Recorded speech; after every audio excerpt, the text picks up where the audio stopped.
તે દિવસે મમતાજી હજી ગાઢ નિંદ્રામાં સૂતા જ હતા કે ત્યારે જ ડોરબેલ વાગી. મમતાજી ગભરાઈને ઉઠ્યા અને દિવાલ પર લટકેલી ઘડિયાળ તરફ જોયું તો રાતના 12 વાગી રહ્યા હતા. આ સમયે કોણ હોઈ શકે? તેમના મનમાં એક સાથે ન જાણે કેટલાય સવાલો ઉમટી પડ્યા. છેલ્લા કેટલાક દિવસોથી આજુબાજુમાં ચોરી અને લૂંટફાટના સમાચાર સાંભળીને તેમનું દિલ પહેલાથી જ ફફડી રહ્યું હતું. ડરતા ડરતા તેમણે હિંમત ભેગી કરી અને ધીમે ધીમે દરવાજા તરફ વધ્યા. પરંતુ દરવાજો ખોલતા પહેલા તેમણે બારીમાંથી બહાર ડોકિયું કર્યું તો અંધારામાં એક ધૂંધળી આકૃતિ દેખાઈ. કોણ છે? તેમણે ધ્રુજતા અવાજે પૂછ્યું તો કોઈ ઉત્તર ન મળ્યો. બસ ધીમો ધીમો ડસકા ભરવાનો અવાજ સંભળાઈ રહ્યો હતો. મમતાજીએ હિંમત કરીને દરવાજો ખોલ્યો તો સામેનું દ્રશ્ય જોઈને તેમના પગ નીચેથી જમીન સરકી ગઈ. આંખો ફાટી જ રહી ગઈ. શ્વાસ જાણે ગળામાં ઝટકી ગયો. પૂજા! તેમનો અવાજ કાંપી ઉઠ્યો. સામે તેમની દીકરી પૂજા ઊભી હતી. એક હાથમાં પોતાના 1.5 વર્ષના દીકરાને સંભાળતી અને બીજા હાથમાં એક બેગ લટકાવેલી હતી, જે સાફ જણાવી રહી હતી કે તે ઉતાવળમાં ઘરથી નીકળી છે. તેના ચહેરા પર આંસુઓની સુકાયેલી લકીરો હતી. હોઠ ફાટેલા અને ધ્રુજતા હતા. મમતાજીએ તેને માથાથી પગ સુધી જોઈ. તેમની આંખો સવાલોથી ભરેલી હતી, પરંતુ પૂજા બિલકુલ શાંત હતી. કંઈ પણ બોલ્યા વગર તેણે પોતાના દીકરાને મમતાજીના ખોળામાં થમાવી દીધો અને સીધી રૂમ તરફ વધી ગઈ. પલંગ પર એવી રીતે પડી જાણે કોઈએ મૂળમાંથી કાપીને ઝાડ પાડી દીધું હોય. તકિયામાં મોં છુપાવીને તે ધ્રુસકે રોવા લાગી. મમતાજી થોડી ક્ષણો સુધી સ્તબ્ધ ઊભા રહ્યા. પછી બાળકને સાતી ચરસો સાપીને પૂજાની પાસે આવી બેઠા. તેમણે તેના માથા પર હાથ મૂક્યો. શું થયું બેટા? પૂજા વધુ સંકોચાઈ ગઈ. મમતાજીનું મન આશંકાઓથી ભરાઈ ગયું. તેમણે એક સાથે કેટલાય સવાલો પૂછી નાખ્યા. શું થયું દીકરી? આ સમયે એકલી કેમ આવી છે? અને પવન ક્યાં છે? કંઈ જણાવીશ કે નહીં? પરંતુ પૂજાએ કોઈ જવાબ ન આપ્યો. ત્યાં જ તેનો દીકરો પિયુષ રોવા લાગ્યો. મમતાજી જલ્દીથી તેના માટે દૂધ લાવ્યા તો દૂધ પીતાની સાથે જ તે મીઠી નીંદરમાં સૂઈ ગયો. પરંતુ મમતાજીની ઊંઘ આંખોથી કોસો દૂર હતી. રાત આમ જ પડખા ફરતા ફરતા વીતી ગઈ. પૂજા ક્યારેક રોતી, ક્યારેક શાંત થઈ જતી તો ક્યારેક માના ખોળામાં માથું મૂકીને સુકૂન શોધવા લાગતી. વચ્ચે વચ્ચે ઊંઘ તેને પોતાની આગોશમાં લઈ લેતી. સવારના પહેલા કિરણની સાથે જ મમતાજીએ વિના વિલંબે 1 નંબર ડાયલ કર્યો, વિમળાજીનો. મમતાજી જાણતા હતા કે જો કોઈ પૂજાની ચૂપકીદીને તોડી શકે છે તો તે વિમળાજી જ છે. હેલો બહેનજી. મમતાજીના અવાજમાં ગભરાહટ સાફ ઝલકી રહી હતી. હું મમતા બોલી રહી છું. જી કહો. આજે સવારમાં કેમ યાદ કર્યા? સામેથી વિમળાજીએ ચિંતિત સ્વરે પૂછ્યું તો મમતાજીએ કહ્યું, પૂજા રાત્રે એકલી પોતાના દીકરા પિયુષને લઈને અહીં આવી ગઈ છે. કંઈ બોલી રહી નથી. બસ આખી રાત રોતી રહી. હું સમજી શકતી નથી કે શું કરું. શું તમે આવી શકો છો? મમતાજીનો કાંપતો અવાજ સાંભળતા જ વિમળાજી અને તેમના પતિ રમેશજી બેચેન થઈ ઉઠ્યા. તેમણે કહ્યું, અમે હમણાં જ આવીએ છીએ. તમે બિલકુલ ચિંતા ન કરો. લગભગ અડધા કલાક પછી વિમળાજી અને રમેશજી મમતાજીના દરવાજે ઊભા હતા. ઘરની અંદર કદમ મૂકતા જ તેમની નજર પૂજા પર પડી. પૂજા ચૂપચાપ બેઠી હતી. તેની આંખો શૂન્ય હતી અને ચહેરો પીળો પડી ગયો હતો. વિમળાજીનું કાળજું જાણે મોંમાં આવી ગયું. તે ઝડપથી પૂજાની પાસે આવ્યા અને તેને પોતાની બાહોમાં ભરી લીધી. પૂજા, મારી દીકરી, શું થઈ ગયું તને? પૂજા, જે અત્યાર સુધી પોતાના આંસુઓને રોકવાનો અસફળ પ્રયાસ કરી રહી હતી, વિમલાજીના ગળે વળગતા જ ધ્રુસકે રોવા લાગી. માજી, તે બસ આટલું જ બોલી શકી. વિમલાજીની આંખો પણ છલકાઈ આવી. તેમણે તેના માથા પર વાલથી હાથ ફેરવ્યો. બસ મારી દીકરી, હવે બધું ઠીક થઈ જશે. તું તારા ઘરમાં છે, તારા માણસોની વચ્ચે છે. હવે તને કોઈ દુઃખ નહીં પહોંચાડે. પરંતુ વિમલાજીનું મન જાણતું હતું કે આ આંસુ કોઈ સામાન્ય વાતના નહોતા. પૂજાની હાલત પાછળ કોઈ બહુ ઊંડો ઘા છુપાયેલો હતો અસલમાં પૂજાનો વિમલાજી અને રમેશજી સાથે લોહીનો સંબંધ તો નહોતો, પરંતુ તેમને પોતાના સગા મા બાપથી પણ વધીને માનતી હતી. એક સમય હતો જ્યારે પૂજાએ વિમલાજી અને રમેશજીના ઘરે વહુ બનીને કદમ મૂક્યો હતો.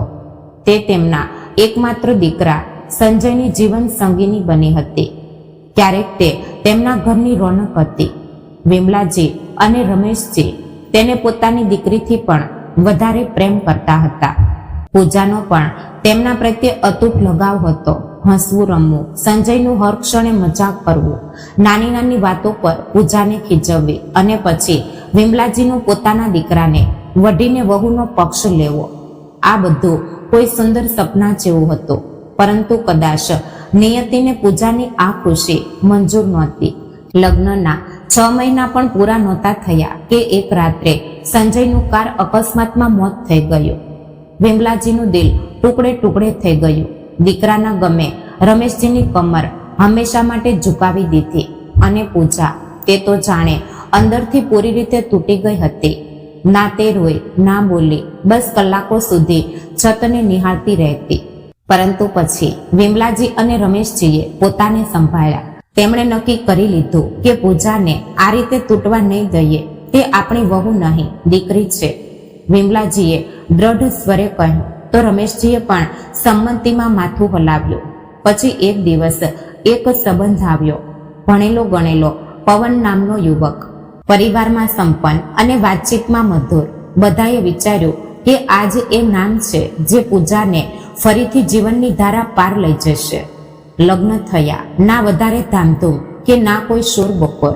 લગ્ન પછી 3-4 મહિના સુધી બધું સામાન્ય દેખાતું હતું. જો કે સાસુ અને નણંદનું વલણ પૂજા પ્રત્યે ખાસ સારું નહોતું, પરંતુ પવન વર્તનમાં શાંત હતો. પૂજાને લાગ્યું કે કદાચ પાછલી જિંદગી પછી તેની કિસ્મતે ફરી વળાંક લીધો છે. લગ્ન પહેલા પૂજા એક ખાનગી કંપનીમાં નોકરી કરતી હતી, ભણેલી ગણેલી અને આત્મનિર્ભર. લગ્ન પછી પણ તેણે પોતાની કરિયર ચાલુ રાખવાની ઈચ્છા વ્યક્ત કરી તો પવને શરૂઆતમાં કોઈ વાંધો ન ઉઠાવ્યો, પરંતુ તેના ભીતરમાં એક વિચિત્ર ઈર્ષા ઘર કરી ગઈ હતી, એક અનકહી અસુરક્ષા જે સમય સાથે વધવા લાગી. પૂજા મહેનતુ હતી અને પોતાના કામમાં નિપુણ હતી. થોડા સમય પછી જ્યારે તેને પ્રમોશન મળ્યું તો પવનની અંદર દબાયેલો અસંતોષ ખુલીને સામે આવવા લાગ્યો. તેના માટે એ સ્વીકારવું કઠિન હતું કે તેની પત્ની તેના કરતા ઊંચા પદ પર પહોંચી ગઈ છે. ધીમે ધીમે તેણે ઘરમાં કલેશ કરવાનું શરૂ કરી દીધું. કોઈ વાત પર ઉખડી જવું, મૌન રહીને માનસિક દબાણ બનાવવું. પૂજા બધું ચૂપચાપ સહન કરતી હતી. બીજી તરફ તેની સાસુ અને નણંદ તો પહેલાથી જ તેના બહાર જઈને નોકરી કરવાના વિરોધમાં હતા. વહુનું બહાર જવું તેમને પોતાની પારંપરિક વિચારસરણી વિરુદ્ધ લાગતું હતું. તે બસ એ જ ઈચ્છતી હતી કે પૂજા સામાન્ય વહુઓની જેમ ઘરે રહીને ઘરના કામ સંભાળે અને દિવસ રાત સાસરીવાળાઓની સેવા કરે. આખરે પવનનું દબાણ અને સાસુ નણંદના મહેણા પૂજા માટે અસહ્ય થઈ ગયા. એક રાત્રે પવને રાડ પાડીને કહ્યું, કાં તો તારી નોકરી છોડવી પડશે અથવા આ ઘર છોડવું પડશે. પૂજાએ દિલ પર પથ્થર મૂકીને નોકરીમાંથી રાજીનામું આપી દીધું. તેણે વિચાર્યું કે કદાચ આ બલિદાન તેના ઘરને બચાવી લેશે, પરંતુ આ તો માત્ર શરૂઆત હતી. આવનારા દિવસોમાં તેણે શું શું વેઠવું પડશે તેનો તેને અંદાજો પણ નહોતો. નોકરી છોડ્યા પછી ઘરની વધારાની આવક બંધ થઈ ગઈ. સાસુએ નોકરોને એવું કહીને હટાવી દીધા કે જ્યારે વહુ ઘરમાં છે તો નોકરોની શું જરૂર છે. સવારે 5 વાગ્યાથી લઈને રાત સુધી તે કામમાં પરોવાયેલી રહેતી. છતાં પણ સાસુ અને નણંદને તેના દરેક કામમાં ખામી દેખાતી. મહેણા અને ગાળો દરેક દિવસનો હિસ્સો બની ગયા. પવન જ્યારે ઘરે પાછો ફરતો, મા અને બહેન તેના કાન ભરી દેતી, તારી પત્નીને કંઈ આવડતું જ નથી, આખો દિવસ બસ આરામ કરે છે. આવી છોકરી મળી હતી પરણીને લાવવા માટે, કામચોર 1 નંબરની. પછી પવન પણ પૂજા પર વરસી પડતો, તું કોઈ પણ કામ સરખું નથી કરી શકતી. ક્યારેક ક્યારેક તો તે જમવાની થાળી પણ ફેંકી દેતો, પરંતુ પૂજા હંમેશા શાંત રહેતી. શાંતિ અને મર્યાદાના નામે બધું સહન કરી લેતી, એ વિચારીને કે ઓછામાં ઓછું તેની ગૃહસ્થી બચેલી તો રહે. તે નહોતી ઈચ્છતી કે તેના પિયરવાળાઓને કોઈ તકલીફ થાય, પરંતુ સાસરીવાળાઓને તેની કોઈ પરવા નહોતી. પૂજા જેટલી ચૂપ રહેતી, તેમનો અત્યાચાર એટલો જ વધતો જતો હતો. તેની ચૂપતી દેને જ તેઓ તેની નબળાઈ સમજવા લાગ્યા હતા. દિવસો વીતવાની સાથે હાલત વધુ ખરાબ થતી ગઈ. પતિનો સાથ ન હોય તો સ્ત્રી કોના સહારે ટકે? હારીને તેણે એક દિવસ પોતાની માને ફોન લગાવ્યો. માં, આ લોકો બહુ ખરાબ છે. મને આખો દિવસ ગાળો અને મહેણા સાંભળવા પડે છે. પવન પણ માત્ર પોતાની માં અને બહેનનું સાંભળે છે. મને તો કંઈ સમજતો જ નથી. મારો દમ ઘૂટે છે અહીં. હું હવે વધુ નથી રહી શકતી. બીજી તરફથી માં મમતાજીએ સમજાવ્યું, ના દીકરી, એવું નથી કહેતા. સમયની સાથે બધું ઠીક થઈ જશે. હવે તું માં બનવાની છે અને કદાચ પિતા બન્યા પછી પવનના મનમાં કંઈક પરિવર્તન આવી જાય. સાસરીવાળાઓની નજરમાં પણ તારી અહેમત વધી જશે. થોડી વધુ ધીરજ રાખ. પૂજાએ માની વાત માની લીધી. તેણે ફરીથી પોતાના દર્દને છાતીમાં દબાવી દીધું. કેટલાક મહિનાઓ પછી પૂજાએ દીકરાને જન્મ આપ્યો. તેનો નાનકડો ચહેરો જોઈને તેની આંખો ભરાઈ આવી. કેટલાય દિવસ તે પિયરમાં રહી. તે જાણતી હતી કે સાસરીમાં તેને આરામ નહીં મળી શકે, પરંતુ તેને ત્યાં રહેવા જ ન દીધી. ઘરમાં કામ કોણ કરશે? સાસુએ કહ્યું તો પવન તેને પાછો લઈ આવ્યો. નાનકડા પિયુષના આવ્યા પછી પણ સાસરીવાળાઓમાં કોઈ બદલાવ ન આવ્યો. પવનને પોતાના દીકરા પ્રત્યે કોઈ વિશેષ લગાવ નહોતો. તે રાતભર બહાર રહેતો અને જ્યારે ઘરે પાછો ફરતો તો પોતાનો ગુસ્સો પૂજા પર કાઢતો. ના કોઈ પ્રેમ, ના કોઈ ચિંતા. પૂજા હવે બેવડી જવાબદારીમાં જકડાઈ ગઈ હતી. તે દિવસ રાત પિયુષને સંભાળતી, સાથે જ ઘરના બધા કામ પતાવતી અને છતાં પણ મહેણા સાંભળતી. એક દિવસ પિયુષની તબિયત ખરાબ હતી. શરદી ઉધરસે તેને બેચેન કરી રાખ્યો હતો. તો પૂજા તેને ખોળામાં લઈને થપથપાવા લાગી. પાછલી રાત્રે પણ તે તેની બેચેનીના કારણે સૂઈ શકી નહોતી. તેની આંખો થાકથી ભરેલી હતી અને જેવી પિયુષની સ્થિતિ સ્થિર થઈ તો પૂજાની પણ આંખ મળી ગઈ. પરંતુ તેની ઊંઘ વધારે સમય સુધી ટકી ન શકી. તેની આંખ ખુલી તો બહાર જોર જોરથી અવાજ આવી રહ્યો હતો. તેનું દિલ ધક થઈ ગયું. તેની સાસુ અને નણંદ ફરી એ જ રાગ આલાપી રહી હતી. જુઓ, બધી જવાબદારી અમારી માથે છોડી દીધી છે. પોતે મહારાણી બનીને સૂઈ રહી છે. શું એટલે જ તારા લગ્ન કરાવ્યા હતા કે વહુ આવ્યા પછી પણ અમારે કામમાં ઘસાવું પડે? પૂજાએ પિયુષને પારણામાં સુડાવ્યો અને રસોડા તરફ વધી, પરંતુ તે દરવાજા સુધી પહોંચી હતી કે પવને તેને જોતા જ ગુસ્સાથી કહ્યું, તને શરમ નથી આવતી? આખો દિવસ સૂતી રહે છે અને મારા ઘરવાળાઓને ભૂખ્યા રાખે છે. આ તારું સાસરું છે કે પિયર? પૂજાએ કહ્યું, પવન, પિયુષ બીમાર છે. તેને શરદી ઉધરસ છે. તે આખી રાત રોતો રહ્યો, પરંતુ પવને તેની વાત વચ્ચેથી જ કાપતા કહ્યું, આટલું પણ નથી સંભાળતું તારાથી. જ્યારે જુઓ ત્યારે બાળકના બહાને આરામ ફરમાવતી રહે છે. ઘરમાં કોઈ કામ ધંધો નથી કે શું? રોટલી શાક કોણ તારા સ્વર્ગવાસી બાપ બનાવશે? તેનો અવાજ એટલો રૂખો હતો કે પૂજાનું દિલ ચકનાચૂર થઈ ગયું. તેની હાલત જાણવાને બદલે તેના પર વધુ ગુસ્સો કર્યો. હવે જા, જલ્દીથી જમવાનું બનાવ, અને હા, આગલી વખતે માની ફરિયાદ આવવી ન જોઈએ. પૂજા આંસુ પીતા પીતા રોટલીઓ બનાવવા લાગી.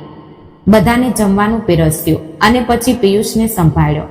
એક દિવસ વીતી ગયો, પરંતુ આગલી સાંજે પિયુષની હાલત વધુ બગડી ગઈ. તેનો તાવ 103 ડિગ્રી સુધી પહોંચી ગયો. પૂજાએ પવનને ફોન કર્યો, પવન, પિયુષને બહુ તેજ તાવ છે. પ્લીઝ જલ્દી ઘરે આવી જાઓ. તેને ડોક્ટર પાસે લઈ જવો પડશે. પરંતુ પવને બેરુખીથી જવાબ આપ્યો, હું હમણાં વ્યસ્ત છું, જાતે જોઈ લે, અને ફોન કાપી નાખ્યો. પૂજાનું દિલ બેસી ગયું.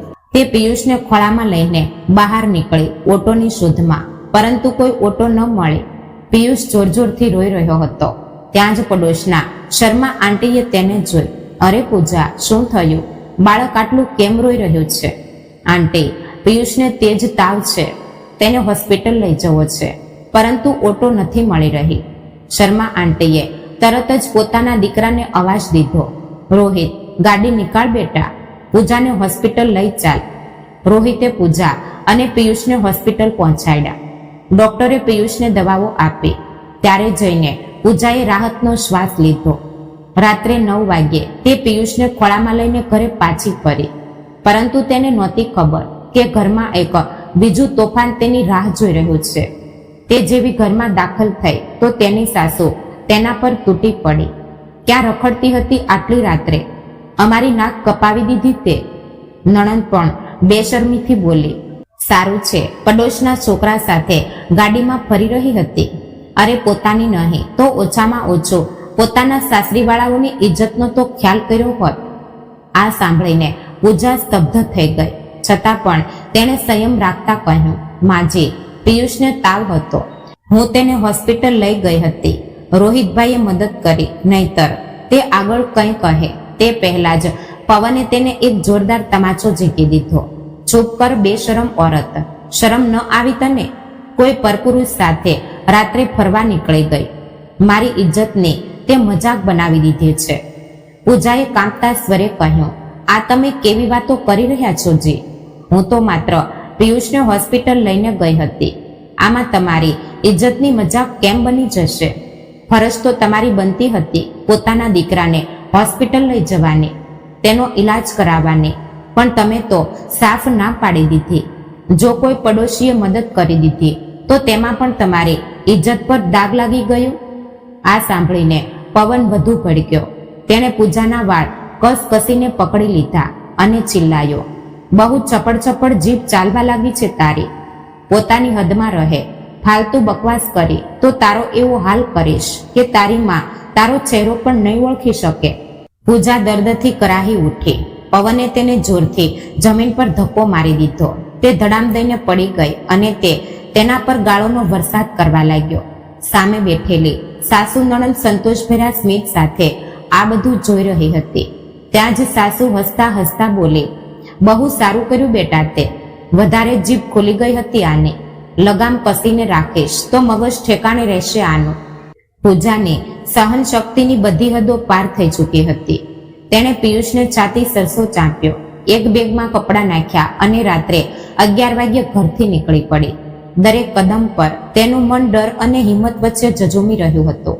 પરંતુ તે એક વાત સારી રીતે જાણતી હતી કે તે પોતાના દીકરાને આ નરકમાં નહીં ઉછેરે.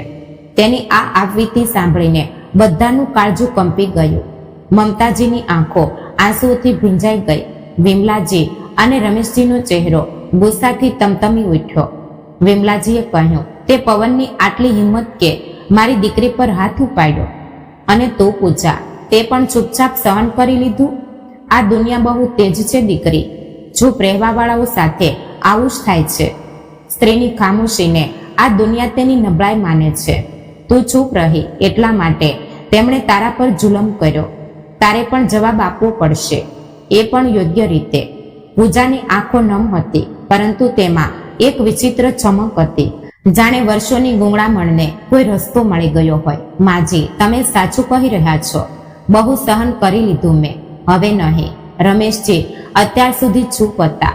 તેમણે આગળ વધીને પૂજાના માથા પર હાથ રાખ્યો અને બોલ્યા, શાબાશ દીકરી, આજ તો વાત સમજવાની છે.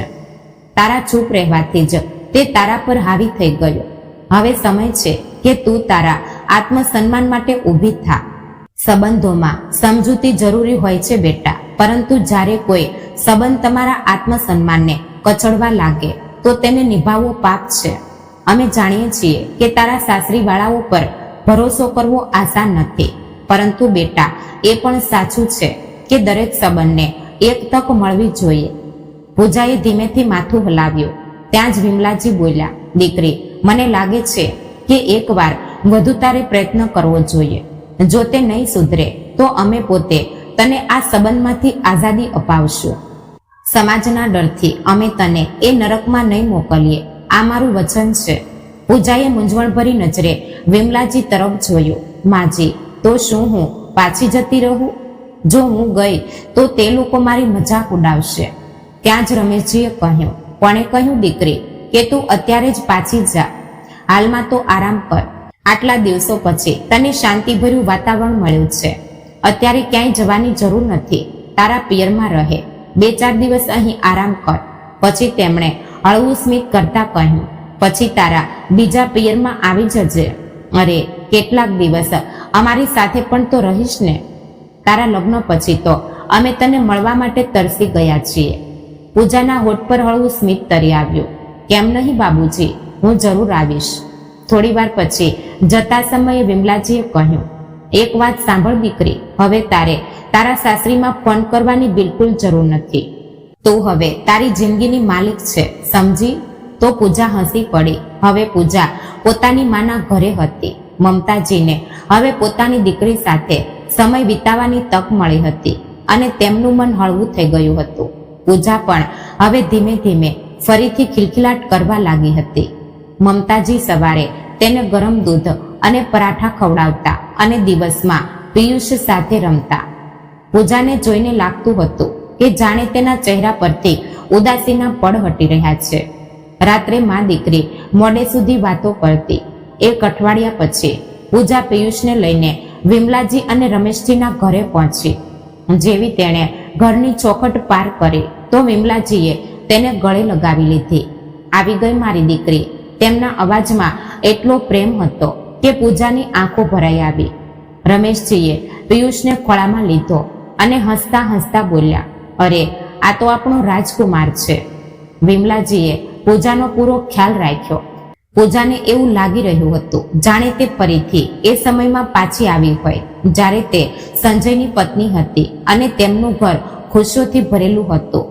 વિમલાજી અને રમેશજીના ચહેરા પર પણ એ જ જૂની ચમક પાછી આવી હતી. પૂજાના રૂપમાં તેમને પોતાની દીકરી મળી ગઈ હતી. પિયુષ સાથે રમતા રમતા વિમલાજીને પોતાના દીકરા સંજયનું બાળપણ યાદ આવી ગયું. જૂના દિવસોને યાદ કરતા કરતા તેમની આંખો નમ થઈ ગઈ. પૂજા તેમનું દુઃખ સમજતી હતી. તેની આંખો પણ ભરાઈ આવી.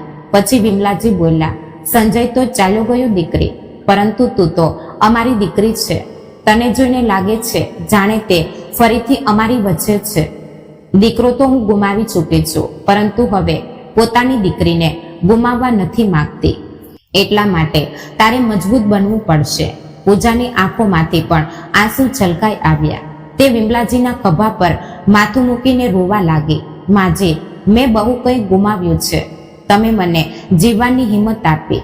તમે ન હોત તો હું કદાચ જીવતી પણ ન રહી હોત. વિમલાજીએ તેના આંસુ લૂછ્યા. બસ મારી દીકરી, હવે રોવાની જરૂર નથી. તે બહુ સહન કર્યું. હવે તારે ફરીથી હસવાનું છે, જીવવાનું છે. વિમલાજી, રમેશજી અને મમતાજીના પ્રેમ અને હોંસલાએ પૂજાની અંદર એક નવી તાકાત જગાવી દીધી હતી. લગભગ 10 દિવસ પછી સાસરીમાં સાસુ અને નણંદ કામથી પરેશાન થઈને પવનને પૂજાને પાછી લાવવા માટે કહેવા લાગી. સાંજે પૂજા જ્યારે પિયુષ સાથે બેઠી હતી તો તેનો મોબાઈલ વાગ્યો. સ્ક્રીન પર પવનનું નામ જોઈને તેનો ચહેરો કડક થઈ ગયો, પરંતુ તેણે ફોન ઉઠાવીને સ્પીકર પર મૂકી દીધો, જેથી વિમલાજી અને રમેશજી પણ સાંભળી શકે. હેલો, તેણે કહ્યું. પૂજા, તમે સાસરીમાં ક્યારે પાછા આવી રહ્યા છો? પવનના અવાજમાં બેરૂખી હતી. પૂજાએ ઊંડો શ્વાસ લીધો અને દ્રઢ સ્વરે બોલી, કેમ આવવું પાછી?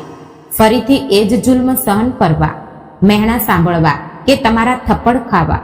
પવન ભડકી ઉઠ્યો. આટલું ઘમંડ? હંમેશા પિયરમાં જ રહીશ કે શું?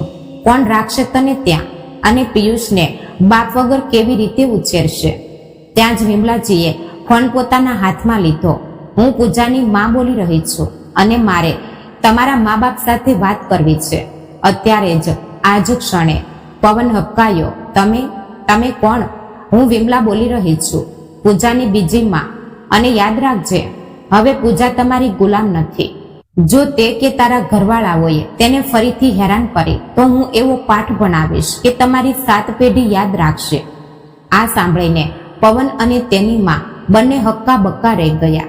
પછી વિમલાજીએ થોડી નરમાશથી પરંતુ દ્રઢતા સાથે કહ્યું, જો તું ખરેખર પોતાની વહુને પાછી લઈ જવા માંગતો હોય તો કાલે પવનને મોકલી દેજે, પરંતુ એટલું ધ્યાનમાં રાખજે, જો પૂજા પર ફરીથી કોઈ અત્યાચાર થયો, હાથ ઉપાડવો તો દૂરની વાત છે. જો કોઈ મહેણું પણ માર્યું તો તેની આ માં તમને બધાને નહીં છોડે. આગલી સવારે પૂજા પિયુષને ખોળામાં લઈને વિમલાજી અને રમેશજીની સાથે પોતાની માં મમતાજીની પાસે આવી ગઈ. વિમલાજીએ મમતાજી સાથે બધી વાત પહેલાથી જ કરી લીધી હતી. બીજી તરફ પવનની માં વિમલાજીની વાત સાંભળીને ગભરાઈ ગઈ અને પવનને બોલી, બેટા તું આજે જઈને પૂજાને લઈ આવ. આ વિમલા તો મને ખતરનાક ઓરટ લાગે છે. એવું ન થાય કે કોઈ મુસીબત ઊભી થઈ જાય. સાંજના સમયે પવન પૂજાને લેવા પહોંચી ગયો. વિમલાજીએ પૂજાને મોકલતી વખતે કહ્યું, જો હવે મારી દીકરી સાથે કંઈ પણ ખોટું થયું તો અમે બરદાશ્ત નહીં કરીએ. પત્ની છે તે તારી, સન્માન સાથે તેને લઈ જા અને તેનો પૂરો ખ્યાલ રાખવો તારી જવાબદારી છે. પૂજા પોતાની સાસરીમાં ચાલી ગઈ, પરંતુ બધા લોકોનું દિલ પૂજામાં જ અટકેલું હતું. પૂજાની ચિંતા વિમલાજી અને મમતાજીને રાત દિવસ સતાવતી રહી હતી. સાસરીમાં આવ્યા પછી 4-5 દિવસ બધા લોકો તેની સાથે સરખી રીતે પેશ આવ્યા, પરંતુ ધીમે ધીમે તેમની જૂની આદતો આવવા લાગી. સાસુ અને નણંદે ફરીથી મહેણા શરૂ કરી દીધા. નાની નાની વાતો પર પવનને ભડકાવા લાગી. જો બેટા, તારી વહુ હવે અમને આંખો બતાવે છે, આને કાબુમાં રાખ, નહીતર આ માથે ચડી જશે. પિયુષ જે પહેલા કંઈક સુધારવાનો પ્રયત્ન કરી રહ્યો હતો, ફરીથી પોતાની માં અને બહેનની વાતોમાં આવવા લાગ્યો. પૂજા દરેક વખતે જવાબ આપતી, પરંતુ તણાવ વધતો જતો હતો. એક બપોરે જ્યારે પવન ઓફિસથી પાછો ફર્યો તો તેની માએ તરત જ કહ્યું, તારી વહુને હવે જવાબ આપતા આવડી ગયું છે. લાગે છે તેની માએ ખાસ ટ્રેનિંગ આપીને મોકલી છે. પવન થાકેલો હતો. માની વાતોએ તેને ઉસકાવી દીધો. શું થયું? તેને ચીઢાઈને પૂછ્યું. પૂછ તારી વહુને. કહે છે કે બધા હળીમળીને કામ કરશે. પવન ગુસ્સામાં સીધો પૂજા પાસે પહોંચ્યો. શું ચાલી રહ્યું છે આ બધું? જુઓ પવન, હું પણ માણસ છું, કોઈ મશીન નથી. બધાનું ઘર છે તો બધાની જવાબદારી પણ છે. બધા કામ હળીમળીને થશે. હું એકલી બધું નહીં કરું. આ સાંભળીને પવન ચિલ્લાતો બોલ્યો, અચ્છા, હવે તું મારી મા પાસે કામ કરાવીશ? કહેતાની સાથે જ તેણે એક જોરદાર તમાચો પૂજાના ગાલ પર ઝીકી દીધો. પરંતુ પૂજા હવે એ પૂજા નહોતી જે ચૂપચાપ આંસુ વહાવે. તેની આંખોમાં આગ ભભૂકી ઉઠી. તેણે પલટીને પોતાની આખી તાકાત લગાવીને પવનના ગાલ પર એવો તમાચો માર્યો કે આખો રૂમ ગૂંજી ઉઠ્યો. સાસુ નણંદ આ જોઈને હક્કા બક્કા રહી ગયા. હાય રામ, આ છોકરીએ પોતાના પતિ પર હાથ ઉપાડી દીધો. બેશરમ. હા સાસુમાં, આજે તો માત્ર તમારા દીકરા પર હાથ ઉપાડ્યો છે. જો તમે બધા પણ પોતાની હરકતોથી બાજ ન આવ્યા તો કાલે તમારી પણ ખેર નથી. એ સમયે તો બધા ચૂપ થઈ ગયા, પરંતુ પૂજાની આ બેબાકી તેમના ગળે નહોતી ઉતરી રહી. રાતના સમયે પૂજા પોતાના દીકરાને સુવડાવી રહી હતી, પરંતુ બીજી તરફ પવન પોતાની મા પાસે બેસીને પ્લાન બનાવી રહ્યો હતો. માં, હવે તો આનો પરમનન્ટ ઉકેલ લાવવો પડશે. સમજે છે શું આ પોતાને? સાસુ ગભરાય. બેટા, જો એ વિમલાને જરા સરખી પણ ભનક લાગી ગઈ તો તે શિયાળ જેવી ચાલાક ઓરત છે. તમે બસ જોતા જાઓ માં, બધું ફૂલ પ્રૂફ હશે. એવો ઉકેલ કાઢીશું કે સાપ પણ મરી જાય અને લાકડી પણ ન તૂટે. આ વાતને 2-3 દિવસ વીત્યા. આ 2 દિવસોમાં પૂજાને કોઈએ કોઈ મહેણું ન માર્યું. પવન જે હર વાત પર આગ બબૂલા થઈ જતો હતો, તે કંઈક વધારે શાંત થઈ ગયો હતો. સાસુ પણ મીઠા અવાજમાં વાતો કરી રહી હતી અને નણંદ જે હર વાતમાં ખટકતી હતી હવે સ્મિત આપીને સામેથી નીકળી જતી. પૂજા રસોડામાં ઊભી નાસ્તો તૈયાર કરી રહી હતી અને મન હી મન વિચાર કરી રહી હતી કે મારા એક થપ્પડથી આ લોકોની અક્કલ ઠેકાણે આવી ગઈ. માં સાચું કહે છે, જે બીજાથી દબાય છે તેને વધુ દબાવવામાં આવે છે, અને જે પોતાના માટે ઊભો થાય છે તે જ પોતાનું સન્માન બચાવી શકે છે. સારું છે, જલ્દી સુધરી ગયા. હવે કદાચ હું અને મારું બાળક આ ઘરમાં ચેનથી જીવી શકીશું.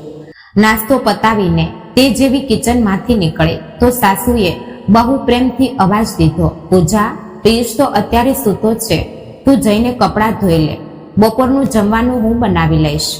પૂજા સાસુની વાત પર મુસ્કુરાઈ ગઈ અને જીમાજી કહીને રૂમમાં ગઈ. જેવી તે બધા કપડાં ઉઠાવીને ધોવા માટે પાછળ આંગણામાં જવા લાગી તો તેનો ફોન વાગી ઉઠ્યો. વિમલાજીનો ફોન હતો. પવન રૂમમાં સૂતો હતો એટલા માટે પૂજા ફોન બહાર લઈ આવી. પાછળના આંગણામાં કપડાં મૂકીને ત્યાં જ ઊભી રહીને વાતો કરવા લાગી. બીજી તરફ તેની સાસુ રસોડામાં બેચેન થઈ રહી હતી. તેમની નજર વારંવાર આંગણા તરફ જઈ રહી હતી. ત્યાં જ ઘરના મુખ્ય દરવાજાની ઘંટડી વાગી. સાસુનું દિલ ધક થઈ ગયું. હવે આ કોણ આવી ગયું? તેમણે પોતાની દીકરી તરફ જોયું, જે સ્ફૂર્તિથી દરવાજા તરફ વધી રહી હતી. દરવાજો ખોલતા જ તેના ચહેરાનો રંગ ઉડી ગયો. દરવાજે પોલીસવાળા ઊભા હતા. તેમણે સખત લહેજામાં કહ્યું, શું આ પવન શર્માનું ઘર છે? હા, પરંતુ તમે લોકો? નણંદે ગભરાતા પૂછ્યું. અમે અહીં પવન શર્માની માં અને બહેનની ધરપકડ કરવા આવ્યા છીએ. ધરપકડ? પૂજાની સાસુનો ચહેરો પીળો પડી ગયો. પરંતુ કેમ?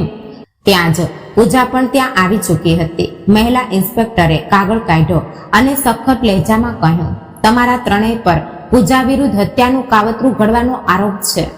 અમારી પાસે પુખ્તા પુરાવા છે. હત્યાનું કાવતરું? પૂજાની સાસુએ પોતાના છાતી પર હાથ રાખ્યો, જાણે કોઈ ભારે બોજ તેમના પર પડી ગયો હોય. અરે સાહેબ, આ કેવી વાતો કરી રહ્યા છો? અમારી વહુ તો એકદમ સાજી સમૂહથી છે. પૂજા બેટા, જરા સામે તો આવ. આમને જણાવ, અમે તારી સાથે કેટલું સારું વર્તન કરીએ છીએ. તેમણે પૂજા તરફ જોયું. તેમની આંખોમાં બનાવટી માસુમિયત અને ડરનું મિશ્રણ હતું. અમે તો સપનામાં પણ એવું કંઈ ન વિચારી શકીએ. સપનામાં નહીં મમ્મીજી, તમે લોકો હકીકતમાં એવું કરી શકો છો અને કર્યું પણ છે. પૂજાએ ઊંચા અવાજે કહ્યું. ત્યાં જ દરવાજાની ચોખટ પર એક બીજી આહટ થઈ. વિમલાજી અને રમેશજી ઝડપી કદમોથી અંદર દાખલ થયા. વિમલાજીનો ચહેરો ગુસ્સાથી લાલ હતો. વિના કોઈ ક્ષણ રોકાયે તે પવન પાસે પહોંચ્યા અને જોરથી તેના ગાલ પર એક તમાચો ઝીકી દીધો. રૂમમાં સન્નાટો છવાઈ ગયો. તારા જેવો નીચ માણસ મેં આજ સુધી નથી જોયો. અમારી ભૂલ હતી જે તને વધુ એક તક આપી. વિચાર્યું હતું કદાચ સુધરી જઈશ, પરંતુ આજે સાબિત થઈ ગયું કે કૂતરાની પૂંછડી ક્યારેય સીધી ન થાય. તેમણે ઇન્સ્પેક્ટર તરફ જોયું. સાહેબ, ધરપકડ કરી લો આ બધાને. આ લોકોએ મારી દીકરીનો જીવ લેવાનું કાવતરું ઘડ્યું છે. પવને ચતુરાઈ ભર્યા અંદાજમાં હસવાનો પ્રયત્ન કર્યો. એક મિનિટ, તમારી પાસે શું પુરાવો છે? પુરાવા વગર તમે અમને આમ ન ફસાવી શકો. પુરાવો છે. વિમલાજીએ પોતાનો મોબાઈલ કાઢ્યો અને ઇન્સ્પેક્ટર તરફ વધાર્યો. પછી પવનને બોલ્યા, લે તું પણ જોઈ લે પુરાવો. જેલ જતા પહેલા તારી છેલ્લી ઈચ્છા પણ પૂરી કરી દઉં. મોબાઈલમાં વિડીયો ચલાવવામાં આવ્યો. આ એક છુપા કેમેરાથી રેકોર્ડ થયેલું દ્રશ્ય હતું. પાછલો દરવાજો ખુલે છે. પવન એક માણસને ચોપચાપ ત્યાં લાવી રહ્યો હતો. વોશિંગ મશીન ખોલ્યું. મોટર અંદર એક વિશેષ હાઈ વોલ્ટેજ વાયરિંગ જોડી એવી વ્યવસ્થા કરી દીધી કે જેવી પૂજા કપડાં ધોવા માટે મશીનમાં પાણી નાખે, આખું મશીન વીજળીનો કરંટ બની જશે અને કોઈને શંકા પણ નહીં જાય કે આ બધું વિચારેલું કાવતરું હતું. બધાને અકસ્માત જ દેખાશે. ફૂટેજ જોઈને ઇન્સ્પેક્ટરનો ચહેરો કઠોર થઈ ગયો. ત્યાં જ રમેશજી બોલ્યા, તને શું લાગ્યું કે તારી દાનત જાણ્યા પછી પણ અમે અમારી દીકરીને તમારા જેવા વરુઓના હવાલે છોડી દઈશું? તને કદાચ નથી ખબર, આ ઘરના દરેક ખૂણામાં છુપા કેમેરા લાગેલા છે અને અમે તે દિવસે લગાવ્યા હતા જ્યારે તમે બધા કોઈ સંબંધીના લગ્નમાં ગયા હતા અને પૂજા પિયુષ સાથે એકલી હતી. ત્યાં જ દરવાજાની ચોખટ પર વધુ એક આહટ થઈ. મમતાજી હતા, પૂજાની માં. તેમની આંખોમાં ચિંતાનો સમંદર ઉમટી રહ્યો હતો. જેવું તેમણે આખું દ્રશ્ય જોયું તો તેમની આંખોમાં આંસુઓની લહેર દોડી ગઈ. ત્યાં જ પૂજાની સાસુ સિલ્લાવીને બોલી, તમે લોકોએ અમારા ઘરમાં છુપા કેમેરા લગાવ્યા. આ કાનૂની ગુનો છે. છટાક એક જોરદાર તમાચો તેમના ગાલ પર પડ્યો, જે મમતાજીએ માર્યો હતો. ગુનો અમે નથી કર્યો, ગુનો તમે કર્યો છે. પોતાની વહુનો જીવ લેવાનું કાવતરું ઘડ્યું અને હવે કાનૂનનો ડર બતાવો છો. પવન પોતાની માના બચાવમાં આવ્યો તો મમતાજી બોલ્યા, બેટા કહ્યો હતો મેં તને. શું ખબર હતી મને કે તું દીકરો કહેવા લાયક નથી? કહેતાની સાથે જ તેમણે તેને પણ એક તમાચો ઝીકી દીધો. પછી તે પૂજા પાસે આવ્યા. તેના માથા પર હાથ રાખ્યો. તું ઠીક તો છે ને મારી બચ્ચી? હવે તું આ ઘરમાં નહીં રહે. ક્યાંક ને ક્યાંક તારી આ હાલત માટે હું પણ દોષી છું. તે કેટલી વાર જણાવ્યું કે આ લોકો તને તડપાવી રહ્યા છે, પરંતુ મેં તને ચૂપ રહેવા કહ્યું. આ તો ભલું થજો વિમલાબહેન અને રમેશભાઈ સાહેબનું, જેમણે તારી સુરક્ષા વિશે વિચારતા આ કદમ ઉઠાવ્યો. નહીતર ન જાણે આજે કયો અનર્થ થઈ જતો. પરંતુ દીકરી, હવે ભૂલ સુધારવાનો સમય આવી ગયો છે. હવે આ લોકો જેલમાં જશે અને તું હંમેશા માટે આ અનિચ્છિત સંબંધોમાંથી આઝાદ થઈ જઈશ. પોલીસ તે ત્રણેયને બહાર લઈ ગઈ. બહાર મહોલ્લાની ભીડ જમા હતી. હથકડીઓ બંધાયેલા 3 લોકો શરમથી મોં છુપાવવાનો પ્રયત્ન કરી રહ્યા હતા. પરંતુ હવે શું ફાયદો? ઇજ્જત ધૂળમાં મળી ચૂકી હતી. અદાલતે ત્રણેયને 10 વર્ષની સજા સંભળાવી. પૂજાને છૂટાછેડા પણ મળી ગયા અને તે એ ઝેરીલા વરુઓથી આઝાદ થઈ ગઈ. તેણે ફરીથી નોકરી શરૂ કરી.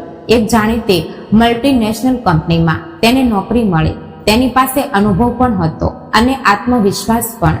મિત્રો, ડરવું ખોટું નથી, પરંતુ હંમેશા ડરના પડછાયામાં જીવવું એ સૌથી મોટો અન્યાય છે.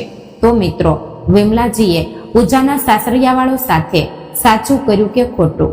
તમારો અભિપ્રાય કોમેન્ટ બોક્સમાં જરૂર જણાવજો. વાર્તા પસંદ આવી હોય તો ચેનલને સબસ્ક્રાઇબ જરૂરથી કરી દેજો.